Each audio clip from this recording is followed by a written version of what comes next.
साथियों जोहार, मैं Ritesh Kumar SLP legal team आपके अपने यूट्यूब चैनल पे हार्दिक स्वागत करता हूं। जैसा कि दोस्तों हम लोगों ने कमिट किया था कि हम लोग जेपीएससी की क्लासेस करवाएंगे। आज हमारे बीच में श्री कैलाश मिश्रा जी उपस्थित है, जो कि 7th जेपीएससी निकाल करके एजुकेशन सर्विस में अपना योगदान दे रहे हैं।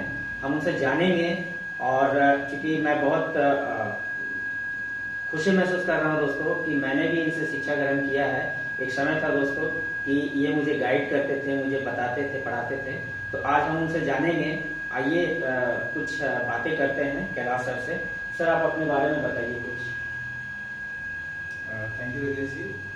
और इस चैनल को देखने वाले सभी को सबसे पहले तो नववर्ष की बहुत शुभकामनाएं। हाँ, और जैसा इन्होंने पूछा अपने बारे में बताने के लिए, तो मेरा नाम कैलाश मिश्रा है, इन्होंने बताया ही है।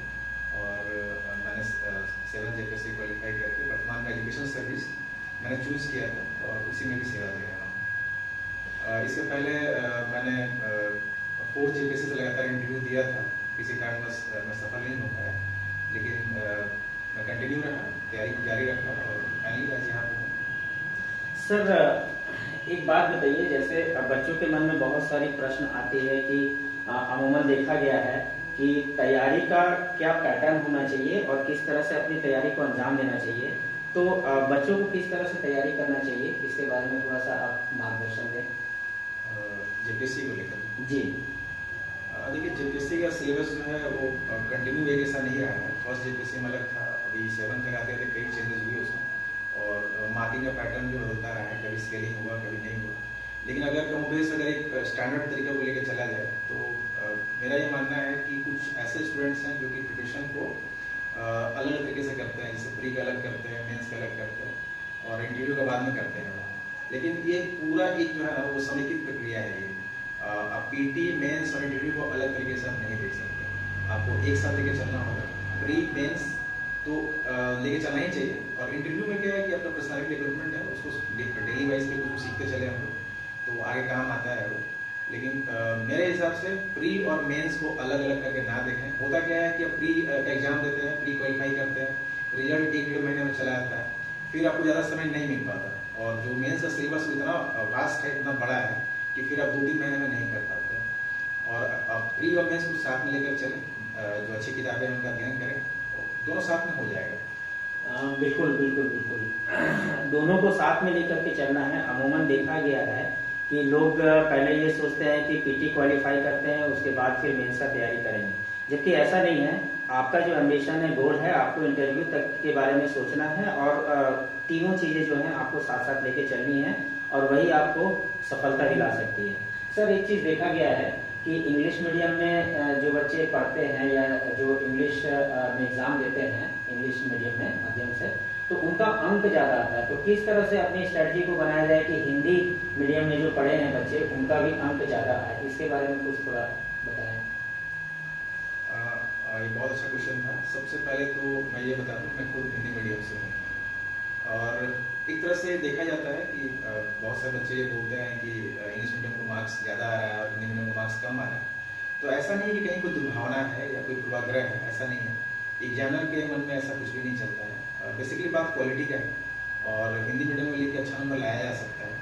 और जहाँ तक बात इंग्लिश मीडियम को अच्छा मार्क्स आने का है, तो डेफिनेटली वो इसलिए आता है क्योंकि मुझे लगता है कि जो इंग्लिश माध्यम में पुस्तकें, अच्छी पुस्तकें बाजार में अवेलेबल है। दूसरा कि अभी नेट का युग है, आप नेट का प्रयोग जो करते हैं स्टूडेंट, वो बेसिकली इंग्लिश मीडियम से ही सारा चीज़ सीखते हैं वहाँ से। और मैगजीन्स भी अच्छी मैगजीन्स जो है, या फिर अच्छा न्यूज़पेपर, जैसे हिंदू का हम नाम ले सकते हैं, द हिंदू, वो इंग्लिश में ही है। और राइटिंग का जो तरीका है ना, वो कहीं ना कहीं हिंदी और इंग्लिश में थोड़ा डिफरेंस हो जाता है। जो इंग्लिश मीडियम के बच्चे हैं वो एकदम कंक्रीट और टू द पॉइंट लिखते हैं, उसमें ज़्यादा बनावटी बातें नहीं आ पाती है, जिस कारण से मार्क्स ज़्यादा आता है। अगर उसी स्टैंडर्ड को फॉलो किया जाए हिंदी में भी, तो उसमें भी मार्क्स कम आएंगे, ऐसा नहीं है, उसमें भी मार्क्स अच्छे आएंगे। मैंने हमेशा हिंदी में लिखा है और मेरा मार्क्स लगातार अच्छा आया है। और मैं दावे से कह सकता हूँ कि अगर बेहतरीन पुस्तकों का अध्ययन किया जाए और अपना एक अच्छा नोट्स बनाया जाए, जिसमें फोकस किया जाए महत्वपूर्ण बातों को रखने का, तो आपके मार्क्स अच्छे आएंगे। बिल्कुल जी, बिल्कुल सर, आपकी बातों से सारे व्यूअर्स और सारे कैंडिडेट्स जो है सहमत हैं। एक और प्रश्न मैं ये जानना चाहूँगा सर कि आपके मार्गदर्शन का तरीका कैसे होगा। जैसे कि मान लीजिए कि मेंस कैंडिडेट्स प्रश्नों को ही अच्छे तरीके से समझ नहीं पाते हैं। तो थोड़ा सा उसके बारे में बताइए कि आप किस तरह से अपना मार्गदर्शन देंगे विद्यार्थियों को। सबसे पहले तो मैं धन्यवाद देना चाहता हूँ रितेश जी को कि उन्होंने मुझे इस कार्य समझा कि मैं मार्गदर्शन दे सकूँ बच्चों को। मेरा हॉबी भी रहा है पढ़ाना। मैंने 6-7 साल कोचिंग, खुद का मेरा कोचिंग था पहले धनबाद OPD में, मैंने वहाँ पढ़ाया है और एक लंबा एक्सपीरियंस रहा है और मैं अभी तक भी पढ़ाता ही रहा हूँ किसी न किसी तरीके से, प्रत्यक्ष या अप्रत्यक्ष तरीके से। जहाँ तक मेरा मार्गदर्शन देने का तरीका होगा तो सबसे पहले तो ये है कि मैं प्री और मेंस को अलग अलग करके नहीं देखूंगा, मैं साथ में चलूंगा और जो भी टॉपिक्स पढ़ाए जाएंगे या आपको जो बताया जाएगा उसमें प्री और मेंस वो सारा चीज़ वो उसका कवर किया जाएगा, उसका सारा मटेरियल, आंसर राइटिंग करवाया जाएगा और लगातार टेस्ट सीरीज होंगे। आपको क्वेश्चन दिए जाएंगे, आप लिखेंगे और फिर हम उसको चेक भी करेंगे।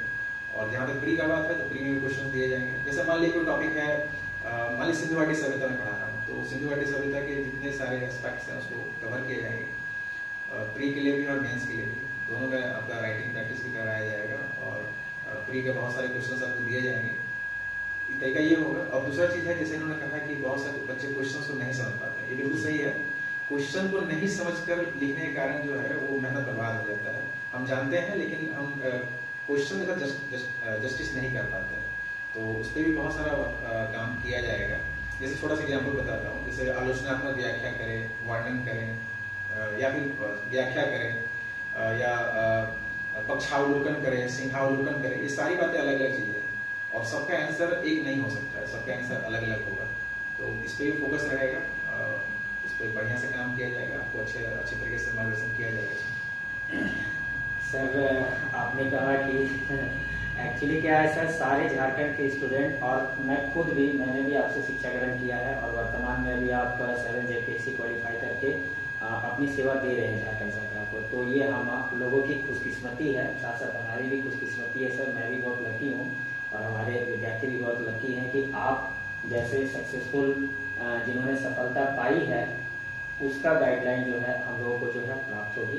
तो ये हम लोग के लिए बहुत ही अच्छी विषय है सर कि आप हमारे बीच हैं और हमारे विद्यार्थियों को, साथ साथ मुझे भी जो है अपना मार्गदर्शन देंगे।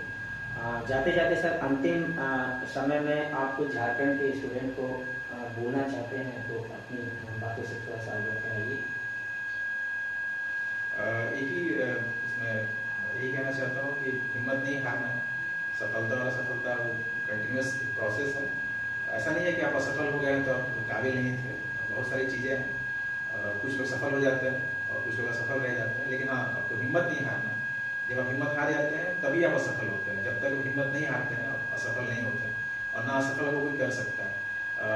मैंने खुद ऐसा किया है, मैंने कभी हिम्मत नहीं हारा और लगातार चौथा JPSC से लेके आज तक चौथा, पाँचवा, छठा, सातवां, कई कारण रहे होंगे जिस कारण से मैं पहले सफल नहीं हो पाया, लेकिन मैंने हिम्मत नहीं हारी, लगातार प्रयास करता रहा। और इससे पहले मैं सचिवालय सेवा में भी था, वहाँ भी मैंने 10 साल सर्विस दिया है। तो टाइम मैनेजमेंट भी किया जा सकता है। मैंने जॉब करते हुए प्रिपरेशन को लगातार जारी रखा। तो मेरा यही कहना है सभी जितने भी अच्छे स्टूडेंट्स हैं, डेडिकेटेड स्टूडेंट्स हैं झारखंड के, कि आप सब अपने तरफ से प्रयास कीजिए और मेरा पूरा मार्गदर्शन रहेगा और बेहतर मार्गदर्शन होगा और जो भी अच्छा मेहनत करेंगे वो डेफिनेटली सफल होंगे, इसमें कोई डाउट नहीं है।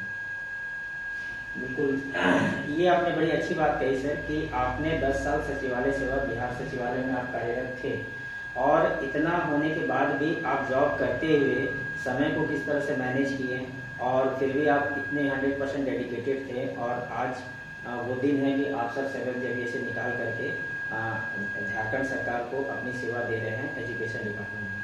तो सर हमारे भी बहुत सारे ऐसे बच्चे हैं जो कि कुछ रेवेन्यू में चले गए हैं, कुछ दरोगा में चले गए हैं और हम लोग खुद भी, कि मैं भी सर पंचायत सचिव का विद्यार्थी हूँ। तो बहुत सारे लोग जो है ये असमंजस की स्थिति में है कि मैं जॉब करते हुए मैं कैसे अपनी तैयारी को कंटिन्यू करूँगा, क्या वो बेस्ट तरीका होगा। तो उसके बारे में सर आप थोड़ा सा प्लीज बता दीजिए विद्यार्थियों को। सबसे पहले तो आपको बधाई आपके सिलेक्शंस के लिए। टाइम मैनेजमेंट बहुत टफ नहीं है। बेसिकली ये सोचना छोड़ दें कि उनको 18 घंटा पढ़ना है, 12 घंटा पढ़ना है, ऐसा नहीं है। जो पढ़ना है क्वालिटी का चीज़ पढ़ना है और 6-7 घंटा ही काफ़ी होता है पढ़ाई के लिए। बाकी इससे ज़्यादा पढ़ने का जरूरत भी नहीं है, लेकिन हाँ जरूरत है कंटिन्यू रहने का। अगर आप कंटिन्यू रहते हैं तो 6 घंटा बहुत है, कंटिन्यू नहीं रहते हैं तो फिर आप 10 दिन पढ़ेंगे 18 घंटा तो उससे कुछ हो नहीं जाएगा। तो आप कंटिन्यूटी बना के रखें और 6-7 घंटे काफ़ी होते हैं, लोग उतना ही पढ़ता है और उतना ही पढ़ना भी चाहिए मेरे हिसाब से, उससे ज़्यादा पढ़ के कुछ होगा नहीं। और जहाँ तक टाइम की बात है तो आप 3 घंटा सुबह और 3 घंटा शाम को आराम से दे सकते हैं, या फिर 2 घंटा सुबह और 4 घंटा शाम को आराम से दे सकते हैं। जैसे करंट अफेयर्स का चीज़ है तो आप ऑफिस में कुछ तो समय मिलता होगा, और अगर नहीं मिल पाता है तो कोई बात नहीं है, आप अपने आप को रखें कि हम हर संडे को करंट अफेयर्स पढ़ेंगे पूरा 1 सप्ताह का, संडे उसी को डेडिकेट कर दें आप कंप्लीट। और आप जो सुबह का समय है उसको प्री के लिए दे दें और शाम का समय मेंस के लिए दे दें। जैसे अब दोनों सेम चीज़ को रखें, जैसे मान लें कि हिस्ट्री पढ़ रहे हैं आप मेंस में, तो आप शाम को हिस्ट्री पढ़ें मेंस के लिए, और सुबह में जो है उसी टॉपिक का जो है वो प्री का तैयारी करें उसमें। तो आसानी से किया जा सकता है, अभी समय भी है, और बाद में आप चूंकि सरकारी सेवा में हैं तो इसका एक लाभ ये मिलता है कि आपको छुट्टी भी मिलता है, दूसरा कि आप इकोनॉमिकली भी आप थोड़ा स्ट्रांग होते हैं। यही कारण है कि आप देखते होंगे कॉलेज की मैक्सिमम सिलेक्शन जो है वो उन्हीं का हो पाता है, या देखा गया है ऐसा कोई रूल नहीं है, लेकिन देखा गया है कि जो जॉब में है वहाँ सिलेक्शन काफ़ी होते हैं। इवन जो ट्रेनिंग करते हैं, जो IPS होते हैं वो IAS बन जाते हैं। तो टाइम मैनेजमेंट से ही सारा कुछ हो जाएगा, और इसके लिए बहुत मतलब कोई रॉकेट साइंस नहीं है, आराम से आप कर सकते हैं। बस यही है कि डेली पढ़ना है, कुछ ना कुछ भी हो जाए आपको डेली पढ़ना ही पढ़ना है। और तैयारी के दौरान कुछ चीज़ों पर संयम रखने की जरूरत है, जैसे कि बहुत ज़्यादा टाइम को वेस्ट ना करें, या फिर कोशिश करें कि थोड़ा रिजर्व रहें पढ़ाई को लेकर के। और बहुत ज़्यादा मैं डिस्कशन को सही मानता हूँ, लेकिन कभी भी डिस्कशन डिवास्टेशन हो जाता है, और ऐसा नहीं है कि आपको सही ग्रुप हमेशा मिले, इसलिए अच्छे ग्रुप का चयन करें और महत्वपूर्ण बातों में ही डिस्कस किया जाए। तो यही। बिल्कुल धन्यवाद सर, आज आप हमारे बीच में आए, और मैं थोड़ा सा और 1-2 चीज़ ऐड करना चाहूँगा इसमें, कि जब मैं रांची में था दोस्तों, तो भैया मुझे फ्री ऑफ कॉस्ट मेरे घर पे आकर के, मेरे रूम पे आकर के मतलब मुझे मार्गदर्शन देते थे। तो इनका टीचिंग का बैकग्राउंड भी है। दूसरी बात है कि 10 साल जो है सचिवालय सेवा बिहार सचिवालय में ये जॉब किए हैं, और उसके बाद अभी जो है वर्तमान में झारखंड सरकार को सेवा दे रहे हैं। तो इनका अपना एक्सपीरियंस भी है, इनके बहुत सारी कोचिंग संस्थान थी, और मैंने बहुत बार रिक्वेस्ट किया इनसे कि भैया ऐसा है कि हम लोग एक अपना यूट्यूब चैनल खोले हैं SLP लीगल टीम के नाम से, तो उसमें आपका सहयोग चाहिए। उसमें बच्चे जो हैं सभी हमारे मित्र हैं, और सभी चाहते हैं कि हम किसी तरह से JPSA निकालें, लेकिन क्या है कि एक झारखंड में देखा गया दोस्तों कि प्रॉपर गाइडेंस का अभाव है। क्या है कि बच्चे क्या है, मैं अपने बारे में बता रहा हूँ कि मैंने PT का तैयारी किया, उसके बाद फिर मेंस के बारे में मुझे पता ही नहीं है कि भाई किस तरह का क्वेश्चन किया जाता है, उसका आंसर क्या होना चाहिए, कितने शब्दों में होना चाहिए, कितना सटीक होना चाहिए, क्या क्या डेटा उसमें दिया जाना चाहिए, ताकि जो चेक करेगा पोस्ट एग्जामिनर जो रहेंगे उनको लगे कि हाँ भाई ये बंदा जो है कुछ एक्स्ट्रा लिखा है, कुछ अच्छा लिखा है, मतलब जो पूछा गया है वो चीज़ लिखा है। तो ये सब सारी चीज़ें आपको देखने को मिलेंगी दोस्तों। आज का सेशन हम लोग यहीं पे समाप्त करते हैं। अब हम लोग बहुत जल्द जो है क्लासेस जो है स्टार्ट करवाएंगे, और धीरे धीरे फिर आप लोगों को अवगत कराएंगे दोस्तों। तो जुहार रहेगा दोस्तों, धन्यवाद, जय हिंद, जय भारत। Thank you.